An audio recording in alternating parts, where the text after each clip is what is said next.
Brains are associative machines. They associate things together. They link things. Link is probably the better word.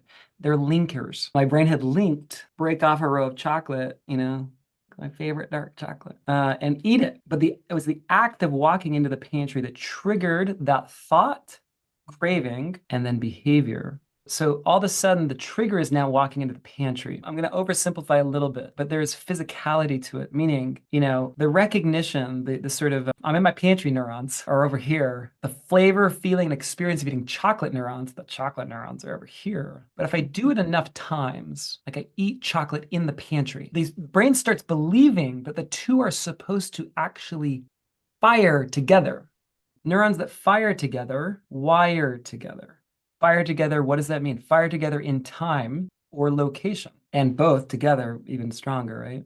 So if I'm linking late at night, then all of a sudden, every night, I'm going to get a craving for chocolate because, and again, it might be just time of day, but it might be location. I walk into the pantry, I get a craving. But that's because physically in my brain, I walk into my pantry, neurons fire, and guess what? They're hooked to, they're literally physically connected to, chocolate neurons start firing. And then it's like, walk in my pantry, get a craving. This is classical conditioning. And so there is nothing about pantries that has anything to do with chocolate. Those two things are completely separate in the universe, except that in my brain, they go together. That's what we mean by brains are linking machines. And so think about this with television, okay? Because television is a more clear example, even with eating, for example, with movies, what do people grab when they're watching a movie? Popcorn or soda or treats. And of course, movie theaters have bankrolled off this little link they've made in all of our minds, but we do it at home as well, right? And so again, if you read and eat, if you do anything, like whatever you do together will start to fuse together in your brain. Now, again, delinking is this process of deconditioning. So you're actually having to separate out. In the physical neurons, they call this pruning. That's the technical term. The physical branches of the neurons like trees, you have 86 billion neurons, not counting your cerebellum. You have 86 billion neurons in your brain, right? But every single neuron looks like a tree, not like a little wimpy tree with a couple branches, 5 to 10,000 dendrites per individual neuron.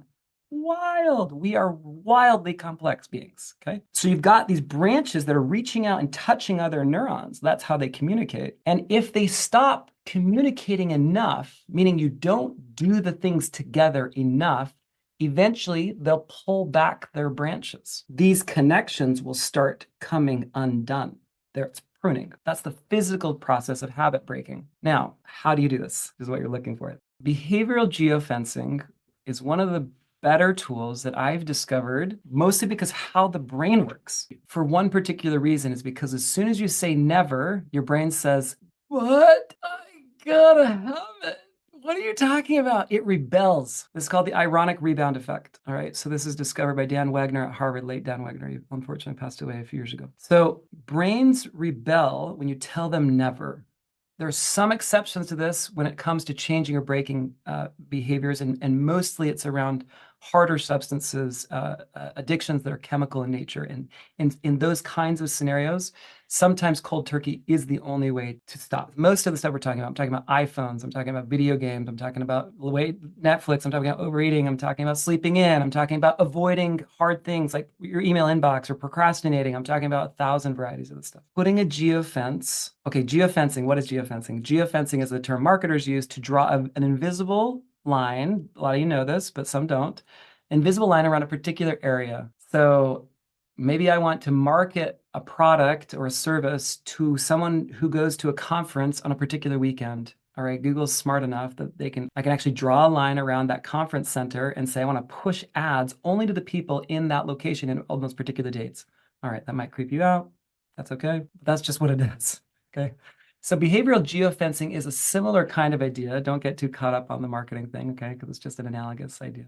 But we're doing it for behaviors. So we're drawing invisible lines that represent something around particular areas of our life. So if, for example, I'm working on cutting back on surfing my phone at night, the first question as a coach I would ask the person is, where is it happening? Well, it's mostly in bed.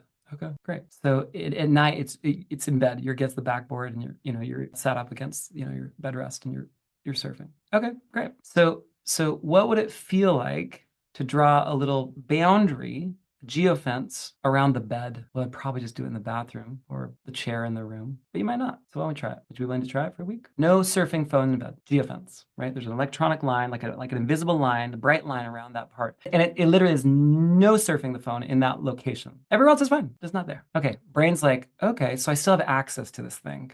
It's just not in that one spot. Okay, I'm not gonna rebel. Like, I can do this. And then again, next week, it's like, how'd that go?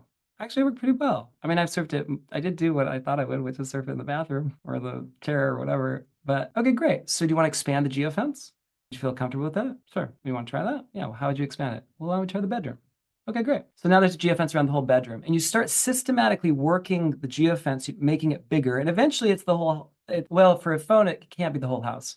But for like soda, if somebody's trying to quit a soda habit, maybe that is one that you can. It's very clear that you can just draw a geofence around the house, and all of a sudden the tool becomes incredibly flexible because it's this strategy where you're creating zones of abstinence or no-goes, right? It's like a no-go zone. There's so much friction between doing the thing that you're trying to avoid that over time the actual amount of the behavior starts going down, down, down. And eventually you've cut out 90 to 95% of the behavior because there's so many steps. The only place I can drink soda is at a restaurant that's 30 minutes away. And that's where we got to on the geofencing process. Oh, I'll drink it when we go there. Don't get me wrong.